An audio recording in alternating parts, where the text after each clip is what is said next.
Everyone, आज हम बात करने वाले हैं कि मेरा CSIR का एग्ज़ाम कैसा रहा और क्वेश्चंस कैसे आ रहे हैं। अगर क्वेश्चंस की बात करूं मैंने कितने अटेम्प्ट किए, तो मैंने पेपर 1 में अटेम्प्ट किए 141 आउट ऑफ 150 और पेपर 2 में मैंने अटेम्प्ट किए 177 आउट ऑफ 200। ये मेरे अटेम्प्ट नंबर है, बट मैं सजेस्ट करूँगा कि मेरे 136 के आसपास क्वेश्चंस होंगे जो मैंने लॉजिक से या जो पढ़ा था उससे किए हैं। 5 के आसपास मेरे तुक्के होंगे और 177 जो इसमें किए हैं वो सारे लॉजिक से ही किए हैं। मैंने इसमें ज़्यादा ब्लाइंड टिक नहीं किए हैं क्वेश्चंस। अब बात करते हैं पेपर की। पेपर कैसा था, क्वेश्चंस कैसे आ रहे थे। तो फर्स्ट ऑफ ऑल पेपर 1 में क्वेश्चंस जो GS से आ रहे थे वो मोस्टली हिस्ट्री थी और कुछ भी नहीं था अलग से। मॉडर्न हिस्ट्री, एंशियंट और मेडिवल तीनों थी। अगर आपका भी हुआ नहीं है एग्ज़ाम तो आई वुड सजेस्ट कि आप जो भी सोर्स पढ़ रहे हो आप वो पढ़ते रहो। एंड कुछ क्वेश्चन जो थे वो लेटेस्ट NCERT से थे, जैसे अकबरनामा पे क्वेश्चन आया था मॉडर्न में, मेडिवल पर, और जो थर्ड पार्ट है थीम्स इन इंडियन हिस्ट्री का उस पे आए थे क्वेश्चंस। और अगर आपने भी कुछ ऐसा नहीं पढ़ा है हिस्ट्री को लेकर, आपको ज़्यादा डाउट है और आप एक ही सोर्स चाहते हो जिससे आप रेफ़र कर पाओ, तो आई वुड सजेस्ट कि आप लूसेंट पढ़ लीजिए। लूसेंट सबसे बेस्ट है, एक जगह पे आपको सारी चीज़ें मिल जाएंगी और आप लास्ट टाइम रिवीजन भी कर पाओगे। तो लूसेंट से मेरे हिसाब से काफ़ी क्वेश्चंस आए थे। और पॉलिटी कंसेप्चुअली आई थी थोड़ी सी, क्योंकि आर्टिकल्स नहीं पूछे थे हमारी वाली शिफ्ट में। हमारी वाली शिफ्ट में मोस्टली पूछा गया था कंसेप्चुअल रिलेटेड की फंडामेंटल राइट्स के बारे में क्या है, पेसा एक्ट के बारे में पूछा था। तो एक मैंने PDF शेयर की है ओनली IS की, जिसमें इम्पोर्टेंट अमेंडमेंट्स हैं और आर्टिकल्स हैं। वो आप टेलीग्राम चैनल से डाउनलोड कर सकते हो, लिंक उसकी डिस्क्रिप्शन पे है। तो उसमें आर्टिकल्स और अमेंडमेंट्स हैं और वो मैंने हाईलाइट कर रखे हैं क्योंकि मैंने भी उससे ही पढ़ा है। तो अगर आप चाहो तो वो डाउनलोड कर लेना, तो आपको लास्ट टाइम इम्पॉर्टेंट जो आर्टिकल्स और अमेंडमेंट्स हैं वो हाईलाइटेड मिल जाएंगे। और अमेंडमेंट से क्वेश्चन आया था, 44th अमेंडमेंट के बारे में पूछा गया था।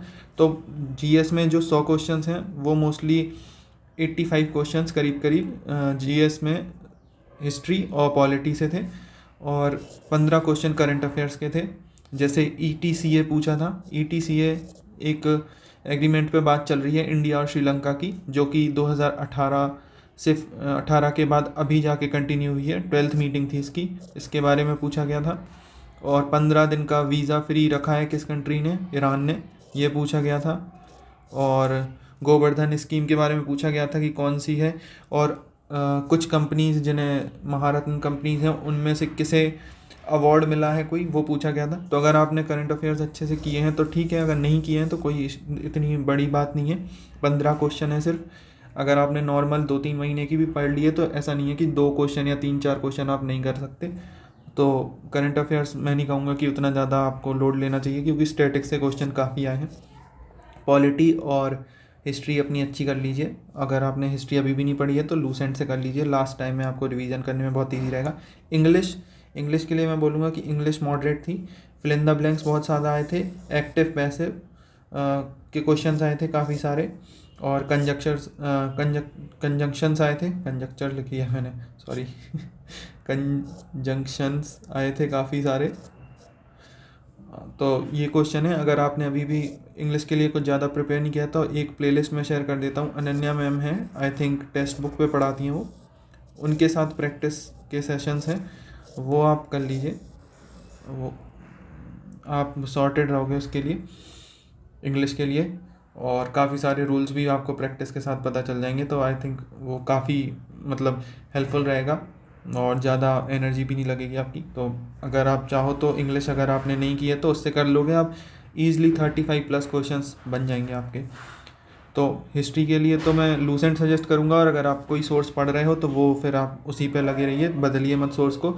और पॉलिटी के लिए मैं कहूँगा कि वो PDF जो मैं शेयर कर रहा हूँ वो आप डाउनलोड कर लो, अच्छे से आर्टिकल्स देख लो। अगर आपके पास लक्ष्मीकांत है तो फंडामेंटल राइट्स, DPSP, और कॉन्स्टिट्यूशनल बॉडीज़, ये ज़रूर कर लेना, ये 3 चीज़ें। और फंडामेंटल ड्यूटीज़ भी, ये 4 चीज़ें कर लो। और आप आर्टिकल्स एक बार पढ़ लो इम्पोर्टेंट, जैसे एडवोकेट जनरल का, अटर्नी जनरल का, इन सब के इम्पोर्टेंट आर्टिकल्स पढ़ लीजिए। इससे ज़्यादा पॉलिटी में कुछ भी नहीं है। तो हिस्ट्री, पॉलिटी और करंट अफेयर्स मैंने बता दिया, इंग्लिश बता दिया। तो ये पेपर 1 कंप्लीट हुआ and my attempt was 141 out of 150। Paper 2 में चलते हैं। ये थोड़ा सा ट्रिकी था, इसमें सब कुछ ही था। तो मैंने 177 अटेम्प्ट किए हैं आउट ऑफ 200। तो मैथ्स और रीजनिंग, मैं कहूँगा रीजनिंग मॉडरेट टू टफ की साइड पे थी। क्वेश्चंस एक डायग्राम वाला आया था कि ये डायग्राम बना हुआ है, इसके नेक्स्ट सीरीज़ में डायग्राम कैसा रहेगा, वो क्वेश्चन था।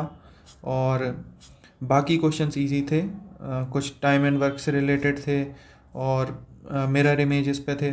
तो वो नॉर्मल जो रीजनिंग होती है। सिटिंग अरेंजमेंट्स थे, सिटिंग अरेंजमेंट्स, मिरर इमेज और मिरर इमेज, सिटिंग अरेंजमेंट्स और वेन डायग्राम भी थे, वेन डायग्राम्स। ये कुछ नॉर्मल सी चीज़ें थी, उतना मतलब टफ नहीं लगा। बट जो कुछ अरेंजमेंट्स वाले क्वेश्चन होते हैं कि ये फर्स्ट पे है, ये 3 पे है, कि 4, 1, 2 और क्वेश्चन मार्क, ये वाला एक क्वेश्चन था, वो थोड़ा सा टफ था। मैथ्स में कहूँगा इजी साइड थी, क्योंकि मैथ्स में आपको स्पेसिफिकली ज़्यादा बार ग्राफ्स पे क्वेश्चन आए थे। बार ग्राफ जैसे कि एक आपको एक प्रॉपर डाटा दे दिया कि शुगर इतनी % से बढ़ी है, उसकी खपत साल दर साल, मतलब कंजप्शन उसका हर साल इतना इतना बढ़ता गया है, इस साल में इतना कम था, पूरा दे दिया। इस पे कम से कम 12 क्वेश्चंस थे अलग अलग तरीके से, कि इनमें से इतने 5-6 चीज़ें कैटेगराइज कर दी, जैसे वेजिटेबल, फ्रूट्स, फिर शुगर, फिर ग्रॉसरी, फिर ऑयल। अब इनमें से कौन सी 2 चीज़ें ऐसी हैं जो 2023 में, जैसे ईयर्स के नाम थे कंजप्शन के लिए, तो फिर अगर इनमें से कौन सी ऐसी 2 चीज़ें हैं जिनका अप्रॉक्सीमेटली ग्रोथ हुआ है डिमांड में 25%, तो वो आप नंबर्स देख के बता सकते हो। तो उसमें परसेंटेज की कंसेप्चुअल क्लैरिटी चाहिए थोड़ी सी, तो परसेंटेज अपना अच्छा रखिए। LCM HCF पे क्वेश्चन थे, उतने टफ वो भी नहीं थे। इन्हीं में ज़्यादा मैथ्स के क्वेश्चंस थे, और 1 या 2 क्वेश्चन मेरे हिसाब से इक्वेशंस पे थे। इससे ज़्यादा क्वेश्चंस मैथ्स में कुछ ज़्यादा इजी नहीं थे। But general science I would say कि टफर साइड थी, जनरल साइंस काफ़ी टफ थी, क्योंकि इसमें केमिस्ट्री के क्वेश्चंस काफ़ी थे, बायो से कम क्वेश्चंस थे, और फिज़िक्स से भी शायद ना के बराबर ही क्वेश्चन थे, केमिस्ट्री ज़्यादा थी। तो मैं सजेस्ट करूँगा कि आप लूसेंट से कर लो केमिस्ट्री, लूसेंट से कर लो जनरल साइंस। इससे ज़्यादा अगर आप नॉन साइंस बैकग्राउंड से हो तो आप पे होने भी नहीं वाला, तो आप लूसेंट से कर लो, जितना होगा उतना नॉर्मल है, कोई उतना इशू नहीं होगा।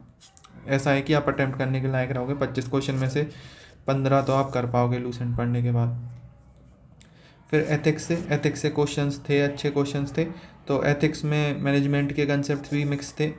तो एथिक्स आपने जहाँ से पढ़ी है वहाँ से पढ़ी है, क्योंकि I was preparing for UPSC, तो मेरा एथिक्स पहले से कंप्लीट है। बट मुझे फिर भी कुछ करने पड़े, तो मैंने जहाँ से किए हैं एथिक्स, उसकी मैं लिंक आपको डिस्क्रिप्शन में दे दूँगा, जो कंसेप्ट प्रिंसिपल्स हैं उनके लिए। तो आप देख लेना। नॉर्मेटिव एथिक्स पे था, डिस्क्रिप्टिव एथिक्स पे 2-3 क्वेश्चन थे, ऐसे क्वेश्चन थे, तो लिंक आपको डिस्क्रिप्शन में मिल जाएगी। फिर इन्वायरमेंट मैं कहूँगा ईजी थी। बायोम पे क्वेश्चन था, नेशनल पार्क पे क्वेश्चन था, स्पीशीज़ पे तो कोई क्वेश्चन नहीं था। और हाँ, water control of pollution act पे क्वेश्चन था कि कब आया था, ये इनसे रिलेटेड क्वेश्चन थे। तो इन्वायरमेंट जिसने ठीक से नहीं किया, थोड़ा सा इन्वायरमेंट की तरफ देख लीजिए, मतलब मैं कहूँगा कि इजी थे। और पिरामिड्स पे क्वेश्चन था, pyramid of energy and biomass,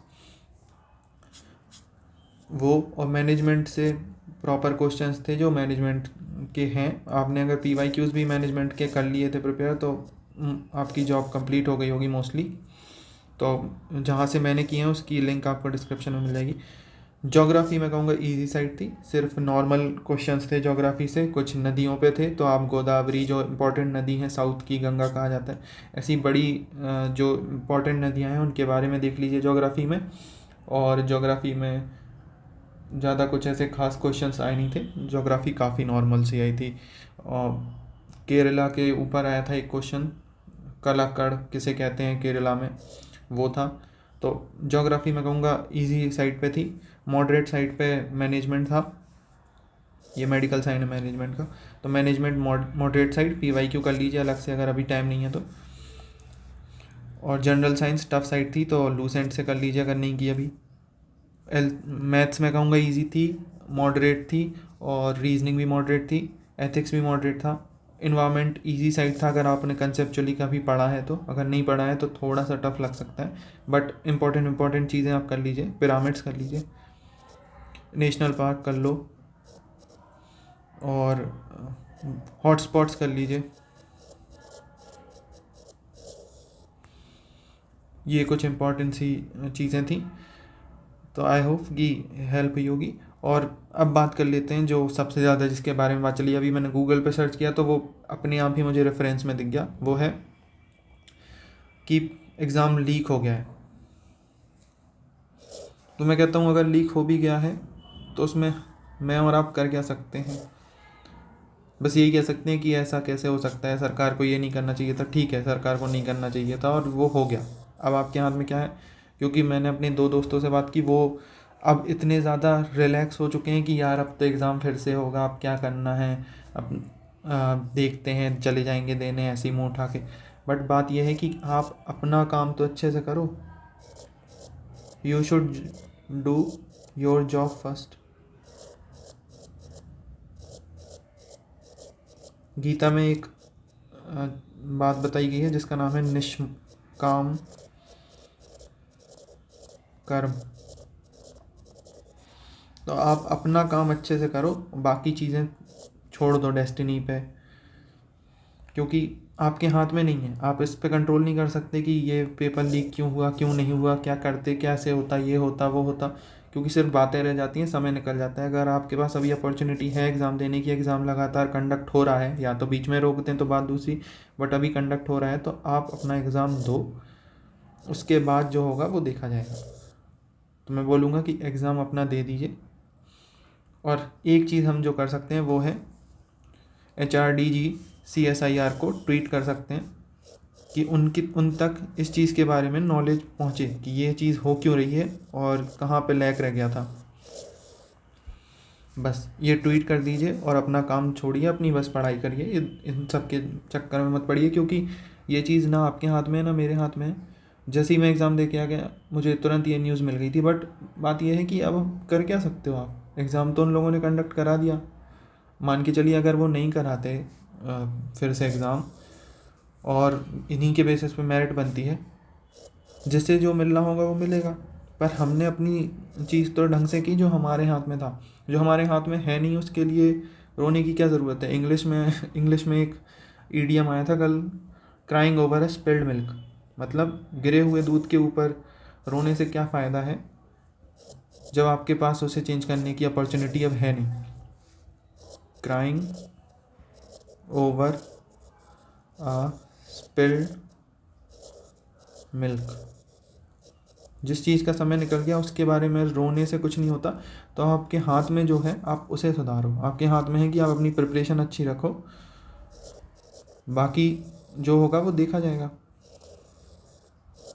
and I would suggest कि बस एक चीज़ कर लीजिए कि ट्वीट कर दीजिए हैंडल पे, और आपके हाथ में और मेरे हाथ में कुछ है नहीं। तो आई होप कि आपको इससे हेल्प हुई होगी और थोड़ी सी क्लैरिटी मिली होगी कि पेपर किस हिसाब का आ रहा है। सोर्सेज भी मैंने कुछ बता दिए, और जितनी भी मैंने चीज़ों के बारे में बताया है सबकी आपको लिंक डिस्क्रिप्शन में मिल जाएगी। And I will see you in the next one, and wish you all the luck for the upcoming exams.